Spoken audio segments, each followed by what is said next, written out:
Hello friends. आज का video है हमारा ब्लड थ्रोम्बोसिस। ये इतना महत्वपूर्ण वीडियो है कि जो व्यक्ति इस वीडियो को देखने से चूक जाएगा वो काफ़ी नुकसान उठा सकता है। कारण ये वीडियो उन सभी के लिए है जिनके मस्तिष्क में कई बार ब्लड के क्लोट्स बन जाते हैं। ब्लड थ्रोम्बोसिस उसी को कहते हैं। ब्लड जमना शुरू हो जाता है। इसी तरह कई पेशेंट ऐसे होते हैं जिनको हृदय की रक्त वाहिनियों में रक्त के थक्के जमने शुरू हो जाते हैं। जब ये थक्के बनकर रुकने शुरू हो जाते हैं, खून जम जाता है, तब ऐसे रोगियों के लिए ये केवल 2 दवाइयाँ मैं आपको बताऊंगा। यदि व्यक्ति इन दवाइयों को कुछ समय तक कंटिन्यू लेता है तो ये आपके कैसे भी ब्लड थ्रोम्बोसिस क्लोट्स कैसे भी हो, कहीं पर भी बॉडी के अंदर हो, तो रोगी रोग मुक्त हो सकता है यदि नियम से दवाई ले तो। फ्रेंड्स, ये मेडिसिन हमने बहुत ट्रायल के बाद आपके लिए लेकर आए हैं। ये मेडिसिन हमने जिस जिस पेशेंट को दी है, ऐसे ऐसे पेशेंट जो न्यूरोलॉजिस्ट के यहाँ कई कई साल तक अपना इलाज कराते रहे, लेकिन उनके ब्लड क्लोट्स जो थे वे एज इट इज़, कई बार एमआरआई कराने के बाद भी रिजल्ट सिर्फ शून्य। क्योंकि सिर्फ पेशेंट को एलोपैथिक मेडिसिन से रिलीफ मिल जाता है, अदरवाइज क्लोट्स नहीं खुलते। ये मेडिसिन हमने जिस जिस पेशेंट के ऊपर ट्रायल किया है, बहुत ही अच्छे रिजल्ट्स देखने को मिले हैं। व्यक्ति बहुत ही अच्छा अनुभव करता है जिनको ब्लड क्लोट्स ब्लड थ्रोम्बोसिस की शिकायत होती है। मस्तिष्क में जब खून के थक्के जमा होने लगते हैं, जिन्हें ब्लड थ्रोम्बोसिस या ब्लड क्लोट्स कहते हैं, इसमें रोगी कई बार बेहोश तक हो जाता है, बेहोश होकर गिर जाता है। एमआरआई कराने पर पता चलता है कि एमआरआई में भी एमआरआई मीनोग्राम एक टेस्ट होता है एमआरआई का, वो यदि कराए, वो नसों आपकी ब्रेन की जितनी भी नसें हैं उनके लिए एमआरआई मीनोग्राम कराने से पता चलता है कि पेशेंट की स्थिति कितनी खराब है। इस रोगी के तो मस्तिष्क में क्लोट्स बने हुए होते हैं। रोगी को यदा कदा चक्कर आने लगते हैं, बीपी हाई रहने लगता है, जिसके कारण ब्रेन हेमरेज भी हो सकता है। ऐसे पेशेंट को उनके लिए बहुत शानदार मेडिसिन है। ऐसे रोगी को कभी भी अकेला नहीं छोड़ना चाहिए जो ब्रेन क्लोट्स के कारण से बेहोश होकर गिर जाता है। क्योंकि ये एक ऐसा रोग है, जब तक क्लोट्स घुल नहीं जाते तब तक पेशेंट को कभी भी स्थिति खराब होने के चांस बने रहते हैं। जब जब तक मेडिसिन द्वारा उसके थ्रोम्बोसिस घुल नहीं जाते या ख़त्म नहीं हो जाते, तब तक उसके साथ उसके पेशेंट के लिए बहुत ज़्यादा सावधानी की ज़रूरत है। ऐसे रोगी का ख्याल रखना बहुत ज़रूरी होता है, तथा रोगी को हमेशा तनाव मुक्त रहना चाहिए। क्योंकि तनाव से मस्तिष्क पर लोड पड़ता है। लोड आने की वजह से मस्तिष्क में तनाव बन जाता है, सारी नसें खींच जाती है, जिसके कारण रोगी की स्थिति कभी भी बिगड़ सकती है। खून जमा होने के कारण रोगी का चेहरे का रंग भी फीका पड़ जाता है। चेहरा ऐसा लगता है फिर जैसे उसके शरीर से रक्त निचोड़ दिया गया हो। रक्त यानी फेस के ऊपर ग्लो बिल्कुल नहीं रहता। अत्यधिक कमजोरी आ जाती है। बाकी शरीर की अपेक्षा चेहरे व सिर पर अत्यधिक पसीना आने लगता है। ऐसे पेशेंट को चेहरे में फड़कन होने लगती है। चेहरे की मांसपेशियां में फड़ाहट होने लगती है, कंपन बनने लगती है। हृदय में यदि थ्रोम्बोसिस होते हैं तो हृदय की रक्त वाहिनियों में ब्लड जमने से हार्ट अटैक या चेस्ट में भयंकर पेन होना देखने में आता है। यानी इन थ्रोम्बोसिस का प्रभाव हमारे शरीर पर, पूरे शरीर पर प्रभाव इसका देखने में आता है। इसके कारण ब्लड थ्रोम्बोसिस होने के कारण हमारा लीवर में सूजन आने लगती है, लीवर फैटी हो जाता है जब जब ये थ्रोम्बोसिस बढ़ जाते हैं। इसमें पैनक्रियाज में भी सूजन आने लगती है। पैनक्रियाज में सूजन आने के कारण रोगी के पेशाब में शक्कर आने लगती है, यानी में योगी को डायबिटीज की भी शिकायत हो जाती है। ये विशेषकर देखने में आती है कि एक इस रोग के कारण कई शरीर में रोग पैदा हो जाते हैं।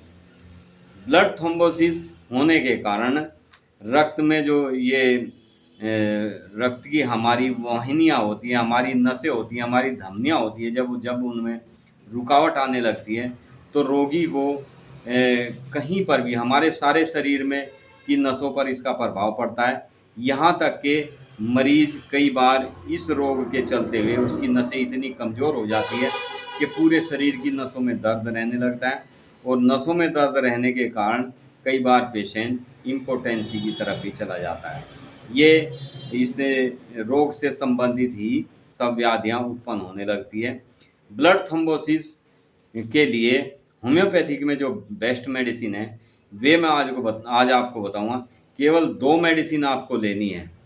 हमारे पास ऐसे ऐसे patient blood clots, blood thrombosis के हैं जिनको 5-5, 6-6 साल कंटिन्यू मेडिसिन खाते हुए हो गए थे। कई पेशेंट तो ऐसे थे जो खून पतला करने की कई सालों से दवाई खा रहे थे। खून तो उनका पतला हो गया लेकिन उनके क्लॉट्स बिल्कुल नहीं खुले। हमने उन पेशेंट को सिर्फ 6 महीने ये मेडिसिन दी। उन्होंने दोबारा एमआरआई कराया तो उनके क्लॉट्स काफ़ी हद तक कम हो चुके थे। कंटिन्यू ये मेडिसिन यदि आप रखते हैं साल 2 साल, क्योंकि एलोपैथिक में जब तक आप जिएंगे तब तक आपको क्लॉट्स की, थ्रोम्बोसिस की मेडिसिन खाते रहना होगा, क्योंकि जैसे ही आप मेडिसिन छोड़ देंगे आपकी स्थिति कभी भी ख़राब हो सकती है। आप यदि मेडिसिन छोड़ते हैं और आपको ज़रा सा भी कोई तनाव या डिप्रेशन किसी कारण से हो जाता है तो आप फिर से बेहोश हो सकते हैं, फिर से आप बेहोश होकर गिर सकते हैं। ऐसी स्थिति में होम्योपैथिक की ये मेडिसिन एक रामबाण जिसे कहते हैं वो कार्य करती है। इसके बहुत बेहतरीन रिजल्ट हैं। इस मेडिसिन को देखने से यदि कोई भी पेशेंट चूक जाता है तो फिर आपको पछताने के सिवाय कुछ नहीं मिलेगा। ये इतनी बेस्ट मेडिसिन है जो हमने बहुत पेशेंट के ऊपर ट्रायल किया है। 40 साल की एज के बाद में हमारा खून गाढ़ा होने लगता है। गाढ़ा होने के बाद ये हम ब्लड हमारी नसों में जमना शुरू हो जाता है। जब जब हम हार्ड वर्क नहीं करते या हमारा खान पान सही नहीं होता तो हमारे खून में, रक्त वाहिनियों में, धमनियों में ब्लड जमना शुरू हो जाता है। कई बार हमारी शिराओं में रक्त इतनी बुरी तरह से जम जाता है कि हमारी शिराएँ फूलने लगती है। उसमें भी ये बहुत अच्छा कार्य करती है। शिराएँ फूल जाती है तो पेशेंट को पाइल्स की शिकायत हो जाती है। नसों में वेरिकोज वेंस हो जाती है, टांगों में नीली नीली नसें, बैंगनी नसें दिखाई देने लगती है। ये सभी दिक्कतों को दूर करने वाली बहुत ही बेस्ट मेडिसिन है। इसीलिए मैं आप लोगों के लिए ये मेडिसिन लेके आया हूँ। बहुत ही शानदार इसके रिजल्ट देखने में आए हैं। ब्लड थ्रोम्बोसिस जिस पेशेंट को हो जाता है उसकी स्थिति बहुत ख़राब होने लगती है।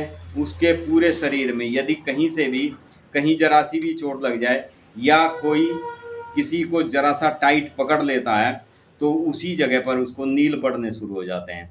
ये ब्लड थ्रोम्बोसिस यानी रक्त वाहिनियों में रक्त का संचारण सही से नहीं हो पाना इसका मेन कारण है। इसमें जो मेडिसिन हम देते हैं वो 2 मेडिसिन है फ्रेंड्स। ये मेडिसिन है, सबसे पहली मेडिसिन है इसमें बेराइटाम्यूर।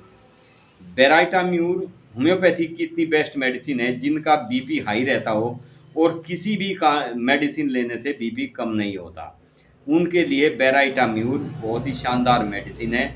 ये हमारे रक्त में रक्त वाहिनियों को ताकत देती है और रक्त संचालन में बहुत ही अच्छा प्रभाव दिखाती है, यानी बीपी नॉर्मल हो जाता है इस मेडिसिन को लेने से जिनका हाई बीपी रहता हो। दूसरी मेडिसिन इसमें है फास्फोरस। फास्फोरस भी बहुत शानदार मेडिसिन है। जिनको नसों की कमजोरी के कारण शरीर में जलन, बर्निंग सेंसेशन होने लगता है, पूरे शरीर में जलन रहने लगती है, उसके आँखों में, सिर में, हाथों पैरों में बहुत ज़्यादा बर्निंग सेंसेशन होता है, ठंडे से ऐसे पेशेंट को आराम मिलता है, उसके लिए बहुत शानदार मेडिसिन है फास्फोरस। तो ये दोनों मेडिसिन आप 30 पोटेंसी में लें और एक समान मात्रा में लेकर, यानी 30 पोटेंसी में आप 30-30 ml मेडिसिन लें दोनों, और दोनों को एक साथ एक शीशी में मिला कर रख लें। और इसकी आप 10-10 बूंद दवाई दिन में 3 बार यदि आप लेते हैं, सुबह, दोपहर, शाम, खाना खाने से आधा घंटा पहले, तो आप 1 महीने में देखेंगे इस मेडिसिन का कितना अच्छा प्रभाव देखने को आता है।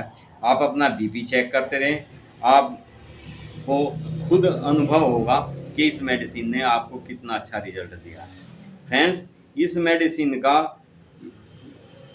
होम्योपैथिक में बहुत ही अच्छा रिजल्ट हमने देखा है। हमने बहुत अनुभव, यानी बहुत ही गहन अध्ययन के बाद इस मेडिसिन को तैयार किया है, जो हम आप लोगों तक लेके आए। ये मेडिसिन मैं इसलिए आप लोगों को बता रहा हूँ कि कुछ पेशेंट ऐसे होते हैं जो बहुत परेशान होते हैं, उनको कोई राय नहीं दे पाता, वे एलोपैथिक मेडिसिन खाते रहते हैं, कई कई साल हो जाते हैं उनको मेडिसिन खाते हुए, न्यूरोलॉजिस्ट के यहाँ चक्कर लगाते रहते हैं, और न्यूरोलॉजिस्ट केवल उनको खून पतला करने की दवाई देते रहते हैं, जिससे ब्लड क्लोट्स बिल्कुल नहीं घुलते, सिर्फ ब्लड पतला हो सकता है, ब्लड के क्लोट्स एज इट इज रहते हैं। उनके लिए बहुत शानदार मेडिसिन है, इसीलिए मैं लेके आया हूँ। कुछ लोग ऐसे होते हैं जिनको सही राय ना मिलने के कारण वे बेचारे ऐसे ही धक्के खाते रहते हैं, उनको यदि ये मेडिसिन उन तक पहुँचती है, ये वीडियो यदि वे लोग देखते हैं, आपके माध्यम से आपके किसी मिलने वाले को, किसी को भी किसी भी किस्म से यदि ब्रेन से संबंधित, हार्ट से संबंधित, ब्लड क्लोट्स की शिकायत हो, ब्लड थ्रोम्बोसिस की शिकायत हो, तो आप ज़रूर ये मेडिसिन उन तक पहुंचाएं, यानी शेयर ज़रूर करें आप इस वीडियो को, तो उनसे आपको भी वे लोग आपको आशीष देंगे। बहुत ही अच्छा वीडियो है। दोनों मेडिसिन कंटिन्यू कुछ समय तक लें, और जिनको ब्रेन थ्रोम्बोसिस है वे 6 महीने लेने के बाद में एक बार एमआरआई कराएं, और एमआरआई कराने के बाद में हमें कमेंट ज़रूर करके बताएं कि डॉक्टर साहब आपने जो मेडिसिन बताई थी उसका रिजल्ट आपको क्या मिला। आप अपना बीपी चेक कराते रहें, आप अपने हार्ट से संबंधित यदि कोई भी दिक्कत है उसे भी आप टेस्ट कराते रहें। इस मेडिसिन को लेने से आपका पैनक्रियाज एक्टिव होगा, आपका लीवर सही हो जाएगा, फैटी लीवर जो है वो ठीक हो जाएगा, और आपको जो पैनक्रियाज में सूजन होने के कारण यूरिन में, यानी पेशाब में शक्कर जाने लगती है, यानी आपको शुगर की, डायबिटीज़ की शिकायत हो जाती है, वो भी इस मेडिसिन के लेने से बिल्कुल ठीक हो जाती है। Thank you friends. वीडियो अच्छा लगे तो लाइक ज़रूर करें, शेयर करें, सब्सक्राइब करें। इसी तरह से यदि आप हमारा हौसला बढ़ाते रहेंगे, वीडियो को शेयर ज़्यादा से ज़्यादा करेंगे, तो हमें लगेगा कि हमारा काफ़ी लोग वीडियो देख रहे हैं, तो हमें आगे वीडियो बनाने में, वीडियो डालने में आपके लिए कभी भी संकोच नहीं होता। हम कई बार जब कुछ लोग वीडियो को नज़रअंदाज कर देते हैं, थोड़ी सी वीडियो देखी और छोड़ देते हैं, वे उस चीज़ का पूरी तरह से नॉलेज उनको नहीं हो पाती, और वे फिर बाद में वीडियो ढूंढते रहते हैं। इसलिए वीडियो को आप सब्सक्राइब ज़रूर करें, बेल आइकॉन दबाएं, ताकि हम जो भी वीडियो डालें तो वो आपके पास सबसे पहले पहुंचे, और आप वीडियो को हमेशा पूरा देखें, अदरवाइज बिल्कुल ना देखें। बेकार में वीडियो आप आधा अधूरा देखते हैं, उससे आपको कोई नॉलेज नहीं हो पाएगी। यदि आपको सही जानकारी, सही नॉलेज चाहिए, तो आप वीडियो को ज़रूर पूरा देखें, ये मेरी आपसे रिक्वेस्ट है। Thank you friends. Be happy and be healthy. आप स्वस्थ रहें, आप खुश रहें, यही हमारी ईश्वर से कामना है।